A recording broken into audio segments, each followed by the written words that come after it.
तैयार है 708 9 मई के केसेस के जो झूठे सिलसिले हैं, उस सिलसिले में एक दूसरा केस है। आज प्रोसिक्यूशन ने अपने 4 गवाह पेश किए हैं और बहुत जल्दी में लग रही है प्रोसिक्यूशन। जिस तरह से ट्रायल चलाया जा रहा है, ट्रायल ज़ाब्ता फौजदारी के मुताबिक नहीं चल रहा। ट्रायल में बहुत सारे ऐसी चीज़ें हो रही हैं, ना तो मुल्ज़मान को बयान समझ में आ रहा है, एक्यूज़ जो हैं, ना ही ये समझ में आ रही है कि गवाह किसके खिलाफ गवाही दे रहे हैं। एक हरली बरली सिचुएशन है, एक हौच पौच तरीके से ये ट्रायल किया जा रहा है, जो कि कतई तौर पे फेयर ट्रायल के ज़मरे में नहीं आता। ट्रांसपेरेंसी जो है वो बिल्कुल एब्सेंट है। आज सुबह भी एटीसी के बाहर एक वाक़या हुआ जिसमें फायरिंग हुई, एक शख्स की जाँ बहक हो गए, लेकिन उसके बावजूद सिक्योरिटी थ्रेट भी थे। ये केस मुलतवी नहीं किया गया। मेरी नज़र में इसका मुलतवी किया जाना करीने इंसाफ था। आज गवाहान के जो बयान हैं वो रटे रटाए तोतों की तरह किए गए, लेकिन सबसे जो दिलचस्प बात मुझे कंवल ने शोज़ब ने बताई है वो ये है कि 9 मई का एक टेलीफोन जो पेश किया गया है वो फुली चार्ज हालत में सील बंद लिफाफे में आज 15 जनवरी 2025 को, जो कि 9 मई में कॉन्फिस्केट किया गया टेलीफोन है, वो एज ए एविडेंस पेश किया गया। तो मैं हैरान हूँ, ऐसी कंपनी, ऐसी बैटरी जो कि तकरीबन 2 साल होने को हैं, वो अभी भी चल रही है। इस सारे केस में जो एविडेंस है वो पुलिस वालों के वो बयानात हैं, इसमें कोई भी गैर सरकारी गवाह नहीं है। पुलिस वालों के बयान हैं जिसमें एक गवाह का कहना है कि वो भेस बदल के ज़मान पाक में मेज़ के नीचे छुपा हुआ था और उसने ये सारी कार्रवाई सुनी, और दूसरा ये कह रहा है कि मैं भेस बदल के चक्री में कोर कमेटी की मीटिंग में चला गया, उसमें 10 या 12 लोग थे टोटल। तो मैंने ये सारी गुफ्तगू सुनी, लिहाजा जो है 9 मई का केस आप कर दें। इसमें एंटी टेररिज्म एक्ट की दफ़ात भी लगाई गई हैं। इमरान खान साहब की तरफ से आज बरियत की दरख्वास्त डाली गई है। हमारी टीम ने बहुत मेहनत की है और अपने ऑब्जेक्शंस जो हैं ऑन रिकॉर्ड लाए हैं, जिसमें एक ऑब्जेक्शन ये भी है कि कोर्ट टाइमिंग के बाद आप एविडेंस रिकॉर्ड करें। इमरान खान साहब आज अपने वर्करों और पार्टी रहनुमाओं से मिले और काफ़ी देर तक उनकी गपशप रही। चौधरी एजाज साहब के, सेनेटर चौधरी एजाज साहब के प्रोटेक्शन ऑर्डर ना जारी होने पे इमरान खान साहब ने शदीद मजम्मत करते हुए कहा है कि अगर एक मुंतखब सेनेटर के प्रोटेक्शन ऑर्डर्स नहीं जारी हो रहे तो फिर ये ऐवान की तौहीन है और उन ऑफिसेस की तौहीन है, और अगर हाउस इसका नोटिस लेने में नाकाम रहता है तो फिर ये वाज़ेह है कि इस मुल्क में जो हम कहते हैं, तसलसल से कहते आ रहे हैं कि ना जमहूरियत है, ना आइन है, ना कानून है। तमाम इदारों को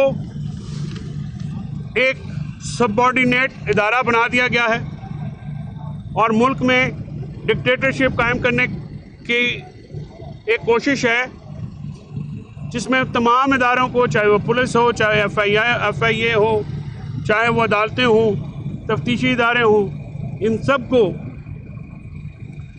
अपने कामों से हटा के तबाह किया जा रहा है और मुल्क में एक डिक्टेटर का ऐसा महसूस होता है कि जो हुक्म है वही कानून है और कोई लॉ की और मुंतखब नुमाइंदों की, मुंतखब हाउसेस के मेंबरान की कोई वक़्त नहीं रह गई। किसी मुल्क का अगर आप तबाही चाहते हैं तो उसका निज़ाम इंसाफ जो है वो तबाह कर दिया जाए तो उस मुल्क में तबाही आ जाती है। हज़रत अली करमल्लाह वजह का कौल है कि कुफर की हुकूमत चल सकती है, नाइंसाफ़ी की नहीं। तो बड़ा वाज़ेह पैगाम है कि इंसाफ की फराहमी किसी भी मुमलकत को चलाने के लिए वो बुनियादी तकाजा होता है। चर्चिल ने कहा दूसरी जंग अज़ीम में कि अदालतें इंसाफ दे रही हैं तो हम मजबूत रहेंगे।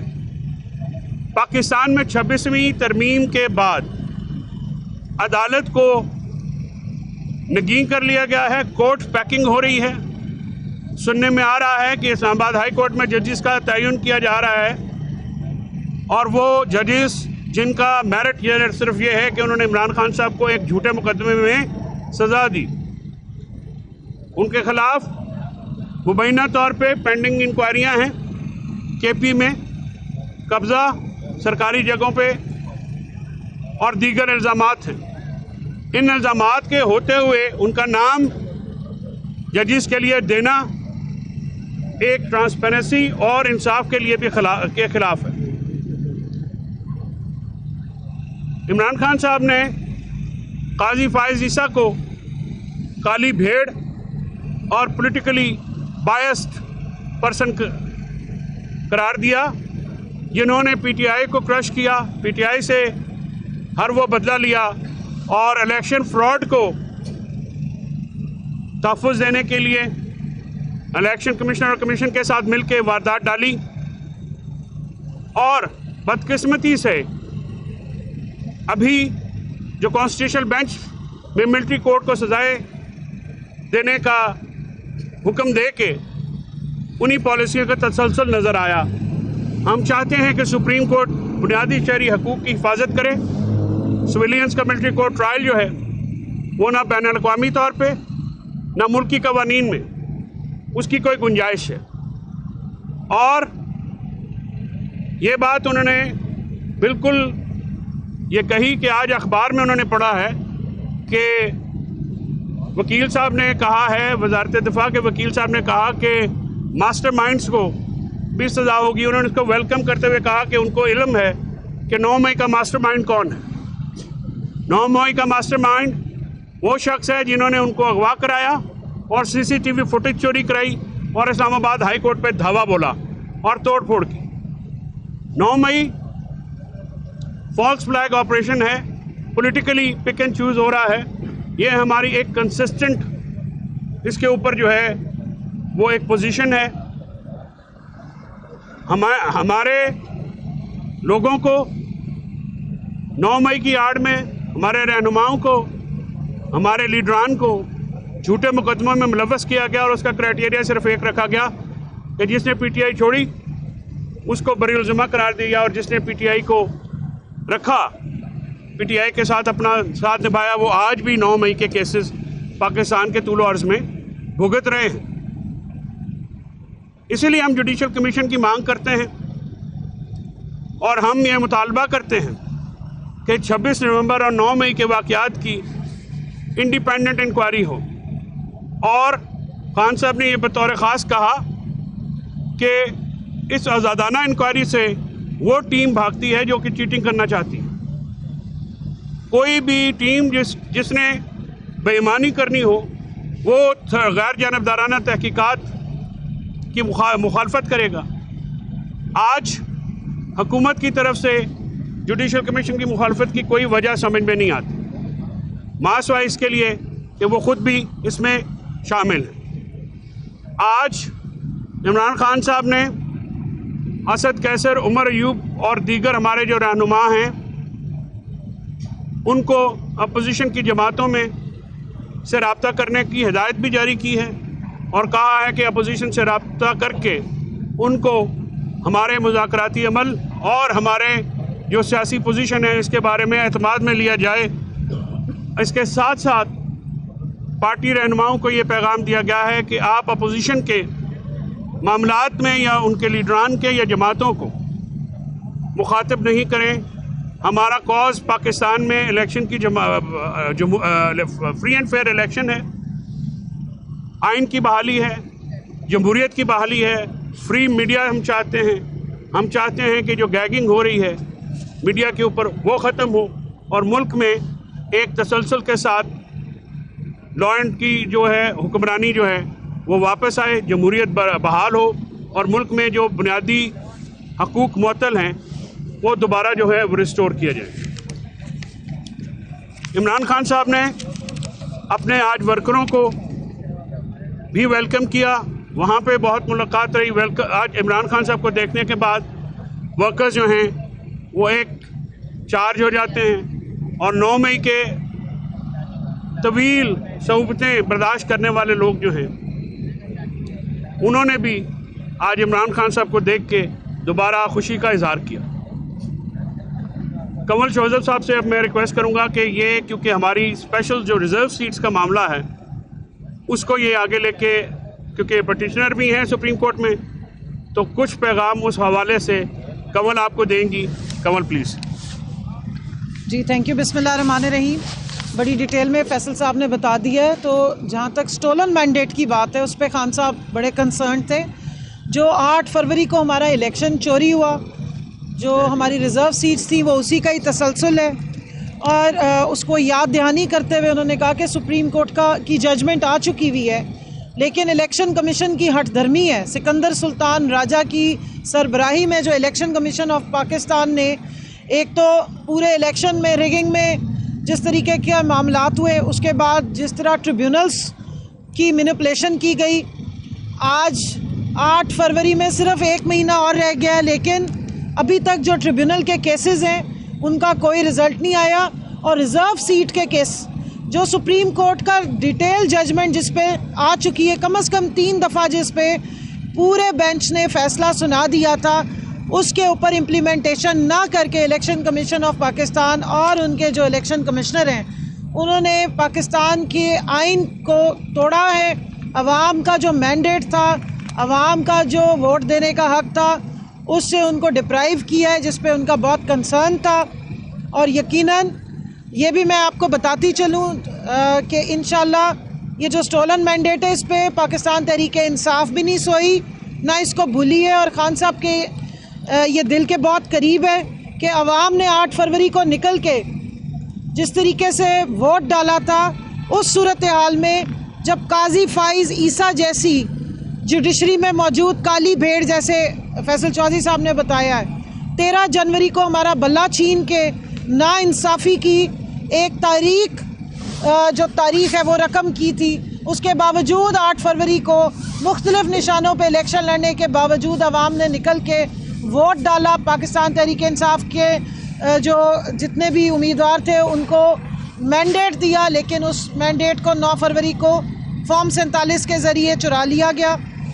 और जब हमने रिज़र्व सीट्स का केस जीत लिया है, अदालत ने हुक्म दे दिया है कि आप पाकिस्तान तहरीक इंसाफ के जितने जो हैं उनको असम्बली में वापस लेकर आए। हमसे उन्होंने लिस्टें ले ली हैं, लेकिन इस फैसले पर अमल दरामद नहीं किया जा रहा। मैं यहाँ ये ज़रूर हाईलाइट करूँगी कि इस वक्त आपकी कौमी असम्बली भी इनकम्प्लीट है, आपका सेनेट अपर हाउस भी इनकम्प्लीट है। जितनी लेजिस्लेशन की जा रही है, बशमूल जो एक इलीगल 26वीं आईनी तरमीम की गई, बग़ैर ख़वातीन की नुमाइंदगी के, बग़ैर हमारी जो माइनॉरिटीज़ की नुमाइंदगी के, वो नेशनल असम्बली से झूठे तरीके से करवाई गई।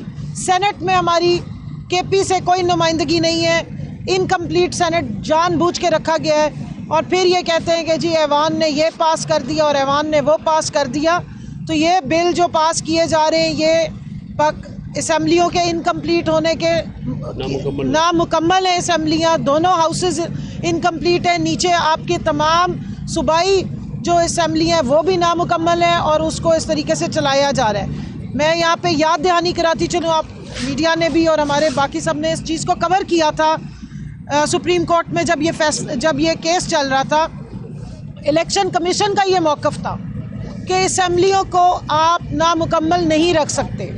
असम्बली बग़ैर जो ख़वातीन की रिज़र्व सीट्स हैं और माइनॉरिटीज़ की रिज़र्व सीट्स के बग़ैर वो मुकम्मल नहीं है। इसलिए उन्होंने जो पताशों की तरह बांट दी थी दूसरी पार्टियों में हमारी सीटें, तो इसलिए हमने बांटी थी। लेकिन जब सुप्रीम कोर्ट का फ़ैसला हमारे हक़ में आ गया, 3 महीने के बाद दोबारा वो फ़ैसला आ गया, तो उसकी इम्प्लीमेंटेशन नहीं हुई। मैं यहाँ ये रिकॉर्ड पे बात लाना चाहती हूँ कि हमने कंटेम्प्ट की पटिशन भी, एप्लीकेशन भी सुप्रीम कोर्ट में डाली हुई है, क्योंकि इलेक्शन कमीशन ऑफ पाकिस्तान ने अभी तक इसको इम्प्लीमेंट नहीं किया। मैं चीफ जस्टिस ऑफ पाकिस्तान को रिक्वेस्ट करती हूँ कि बराए मेहरबानी सुप्रीम कोर्ट की इस बेतौकीरी पे और इलेक्शन कमीशन ऑफ पाकिस्तान की इस हट धर्मी पे आप नोटिस लीजिए और इस फैसले की इम्प्लीमेंटेशन करा के सुप्रीम कोर्ट का जो वकार है उसको वापस बहाल किया जाए। अच्छा, इसके साथ दो बड़ी इंपॉर्टेंट जो अपडेट्स मैं देना चाह रहा हूँ। एक, चीफ इमरान खान ने स्पेसिफिकली कल चीफ इलेक्शन कमिश्नर सुल्तान सिकंदर राजा जो हैं सिकंदर सुल्तान राजा की टेन्योर ख़त्म हो रहा है और उसके ऊपर उन्होंने ये कहा है कि अगर आर्टिकल 6 इस मुल्क में किसी पे लगना है तो वो सिकंदर सुल्तान राजा और इलेक्शन कमीशन क्लासिक केस है। इन्होंने अवाम के मैंडेट को चोरी किया, अवाम के इलेक्टेड मैंडेट को सबवर्ट किया, वोट चोरी किए और काजी फाइज़ ने इस इलेक्शन फ्रॉड को जो है वो तहफ़्फ़ुज़ फराहम किया। हम 8 फरवरी को पार्टी को ये हदायत कर दी गई है कि 8 फरवरी को हम ब्लैक डे मनाएंगे। आज से इसकी जो है तैयारियां शुरू करें। हम अपना एहतजाज पुरअमन तरीके से जो है वो रिकॉर्ड कराएंगे। जो इलेक्शन चोरी हुई हम उसको जो है बाकायदा उस पर हाईलाइट करेंगे। और कल 13 फरवरी को उन्होंने अपने मौक़िफ़ का अदा किया कि जिस शख्स ने तहरीक इंसाफ से बल्ले का निशान छीना, जिस शख्स ने तहरीक इंसाफ से इलेक्शन छीनने की कोशिश की, आज वो तारीख कब्रिस्तान में गुम है। और आज भी इमरान खान तहरीक इंसाफ उसका नज़रिया जो है वो खड़ा है। हम कल भी खड़े थे, हम आज भी अपने नज़रिए के लिए खड़े हैं और खड़े रहेंगे। आज इमरान खान साहब ने बलूचिस्तान की सूरत हाल का ख़ास तौर पे जिक्र किया। उनको ये बताया गया, हमारे खेतरान साहब वकील हैं और दूसरे वकला ने, कि वहाँ पे बलोची जो हमारे सिटीज़न हैं, जिसमें मारंग बलोच साहबा हैं या दूसरे हमारे बलोच रहनुमा हैं, उन्होंने जब उनके साथ होने वाले सलूक की शदीद मज़म्मत की इमरान खान साहब ने, और उन्होंने कहा है कि जब तक बलूचिस्तान में लोगों की नुमाइंदा हुकूमत नहीं होगी तब तक बलूचिस्तान में हालात पुरसकून नहीं आएंगे। और फॉर्म 47 के फ्रॉड के तहत आने वाली जो हुकूमत है वो कभी भी अवाम के दुखों का मुदावा नहीं कर सकती। उन्होंने ये कहा है कि शहरियों का पुरअमन एहतजाज करना बुनियादी आइनी हक है। बलोची शहरी ये उनका हक है कि वो किसी भी बात के ऊपर अपनी सदाए एहतजाज बुलंद करें। कोई पॉलिटिकल डिफरेंस है तो उसको भी वो रेस करें। तो मिसिंग पर्सनस पे भी उन्होंने ये कहा है कि अगर वो सदाए एहतजाज बुलंद करते हैं तो उनकी आवाज़ को सुना जाना चाहिए। और बलूचिस्तान में जो रियासत की तरफ से एक मामला किया जा रहा है, इसकी उन्होंने भरपूर मज़म्मत की है। और उन्होंने ये कहा है कि बलूचिस्तान में नुमाइंदा हुकूमत जो है लोगों की, जब तक असल नुमाइंदा हुकूमत नहीं आएगी, ये मामलात वहीं के वहीं रहेंगे। और मुल्क में बढ़ती हुई दहशतगर्दी का शाखसाना उन्होंने जो इदारों की तबाही है उसको करार दिया और कहा कि PTI को क्रश करने के लिए जो है वो सारी एजेंसीज़ को और इदारों को लगा दिया गया है, जिससे मुल्क में निज़ाम जो है वो तहस नहस हो गया। और आखिर में मैं ये बात दोबारा से कहना चाह रहा हूँ कि मियाँ नवाज शरीफ ने ये जो अलकादर ट्रस्ट का फ़ैसला है, इसमें उनके बेटे ने 9 अरब रुपए का फ्लैट 18 अरब रुपए में लंदन में मलिक रियाज साहब की फैमिली को बेचा है। तो आज हमारा सवाल है नवाज शरीफ साहब से कि 9 अरब रुपया उनके बेटे से कहाँ से आए। आपको याद होगा कि पनामा में भी जो रसीदें मांगी गई वो आज तक नहीं दी गई।